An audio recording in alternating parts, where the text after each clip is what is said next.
نامعلوم افراد اٹھا کر کے لے جاتے تھے. اب وہ والا قصہ کہانی نہیں ہوگا. ناظرین کرام وہ کیسے نہیں ہوگا؟ سنیں انہوں نے کل جو سماعت کی اس کا تھوڑا سا حوالہ آپ کے سامنے رکھتا ہوں، پھر آج والی سماعت کا حوالہ آپ کے سامنے رکھتا ہوں. ناظرین کرام انہوں نے کل ریمارکس دیے تھے. انہوں نے کہا آئی جی صاحب پہلے یہاں میٹنگ میں آئے تھے، میں نے انہیں کہا تھا کہ انہوں نے کہا کہ پہلے آئی جی صاحب آئے تھے یہاں میٹنگ میں نے انہیں کہا تھا کہ آپ نئے آئے ہیں، آج کے بعد اسلام آباد کی حدود سے کوئی بندہ لاپتہ نہیں ہونا چاہیے. اگر کوئی بندہ لاپتہ ہوگا تو ذمہ دار آپ ہوں گے. اب یہ ٹیسٹ کیس آ گیا ہے، کل 3 بجے تک کا وقت دے رہا ہوں، بندہ ڈھونڈ کر لائیں. اگر آپ کو لگے نامعلوم افراد نے بندہ اٹھایا ہے تو ضمنی لکھ کر دیں، اور آپ کو اپنے ایس ایچ او کے پیچھے کھڑا ہونا پڑے گا، اور پھر اگر کوئی آپ کو ٹرانسفر کرے گا تو ہم دیکھ لیں گے. جو لوگ نظر نہیں آتے قانون ان کے لیے نہیں ہے، آپ لکھ کر دیں. پھر کل میں دیکھوں گا سیکرٹری دفاع کو بلانا ہے یا ایجنسیوں کو بلانا ہے. تو ناظرین کرام آج جب سماعت ہوئی تو انہوں نے بخیے ادھیڑ کے رکھ دیے، دوڑیں لگی ہوئی ہیں، نیندیں حرام کی ہوئی ہیں طاقتوروں کی. وہ جو اپنے آپ کو قانون سے ماورا سمجھتے تھے، آئین سے بالا تر سمجھتے تھے، ان کو قانون کے نیچے لانے کے لیے کچھ ججز اب سٹینڈ لے رہے ہیں. وہ کہتے ہیں انف کہ اب ہمیں کچھ نہ کچھ کرنا پڑے گا. ناظرین کرام آج جب سماعت کا آغاز ہوا تو انہوں نے جسٹس محسن اختر کیانی نے کہا کہ باعث شرم بات ہے کہ پورے پاکستان کے 25 کروڑ عوام کو پتہ ہے کہ ہو کیا رہا ہے. جو اٹھایا جاتا ہے جب مہینوں بعد آتا ہے تو فیملی والے کہتے ہیں اور کچھ نہ کہنا. یہ سسٹم ایسا بنا ہوا ہے کہ سارے لوگ اغوا کاروں کا ہی تحفظ کرتے ہیں. میرا تو یہ ماننا ہے کہ ان اغوا کاروں کو کی سزائے موت ہونی چاہیے. کوئی اور اغوا کر کے 5 روپے بھی مانگ لے تو اس کے لیے سزائے موت ہے. ادارے اور ہر آدمی جواب دہ ہے. امید ہے آئندہ لاپتہ افراد سے متعلق کوئی قانون بنے گا اور اداروں کے اہلکاروں کے خلاف بھی مقدمات درج ہوں گے. یعنی کہ وہ اداروں کے جو اہلکار ہیں جو اغوا کرتے ہیں ان کے خلاف بھی مقدمات آئندہ ہوں گے اگر کوئی قانون پارلیمنٹ بناتی ہے. تو انہوں نے کہا کیا امید ہے پارلیمنٹ ایسا کرے گی.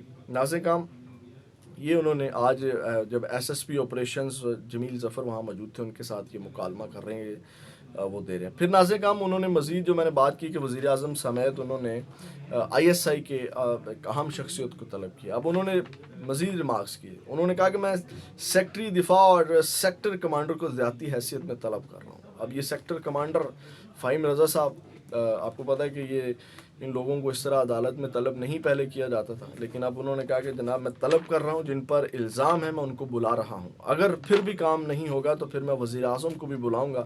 کیا وہ قانون سے ماورا ہیں؟ میرے سمیت سب لوگ جواب دہ ہیں. وردیوں اور بغیر وردیوں والے اغوا کیے گئے بندے کو ڈھونڈ کر لائیں گے. اگر نہیں لائیں گے تو ان کو ان کے دفاتر سے نکال دیا جائے گا. آپ اندازہ لگائیں، ایک تو ان کو طلب کیا جا رہا ہے، ان کو سمن جاری کیے جا رہے ہیں، اور انہوں نے کہا اگر کام نہیں کرتے تو ان کو ان کے دفاتر سے فارغ، یعنی کہ نوکری سے فارغ کر دیا جائے گا.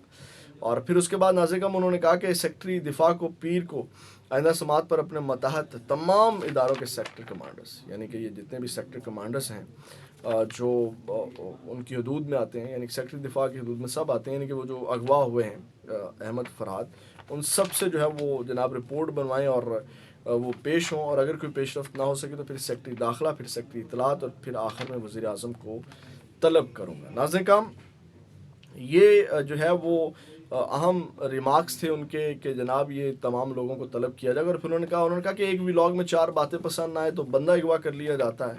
اور اس کے بعد انہوں نے کہا ایجنسیز کو خط لکھنے سے مسئلے حل ہو جائیں گے کیا. پھر انہوں نے کہا کہ اغوا کار ڈالے والے ہیں، اور یعنی کہ انہوں نے سیدھا کہا اغوا کرنے والے یہ ڈالے والے ہیں، یہ ویگو والے ہی ہیں. اور انہوں نے کہا کہ جبری اس کے بعد یہ تمام چیزیں میں آپ کے سامنے رکھ دی، یعنی کہ ڈٹ چکے ہیں. اس کے بعد ناظرین کا ہم آخری خبر لے لیں جو قومی اسمبلی کے اندر افسوسناک واقعہ پیش آیا.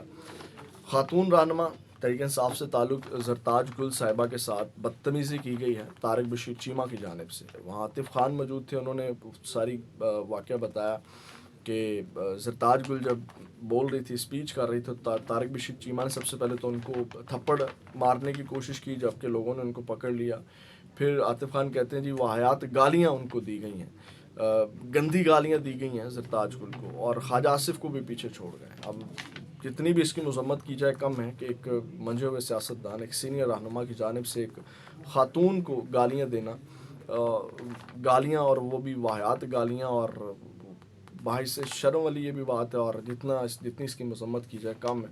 اور رئیس حوالے سے جناب وہ تحریک انصاف والے ڈٹ گئے ہیں، وہ اسپیکر کے پاس بھی گئے ہیں کہ ان کی جناب جو بنیادی رکنیت ہے وہ معطل کی جائے، ادروائز جو ہے وہ اس کو اسمبلی نہیں آنے دیا جائے گا، اجلاس نہیں ہونے دیا جائے گا، وہ احتجاجاً ڈٹ گئے. تو یہ آج افسوسناک واقعہ پیش آیا ہے طارق بشیر چیمہ. اور اس کے بعد ان کے ایک نثار جٹ صاحب ہیں آئی تھنک، وہ بھی جو ہے وہ ان کو طارق بشیر چیمہ کا نام جو ہے وہ انہوں نے بدل کر کے طارق بشیر کمینہ رکھ دیا. تو یہ ناظرین کا ہم اب تک کہ ہم اپڈیٹس ہی اپنا بہت زیادہ خیال رکھیے گا. پاکستان زندہ باد.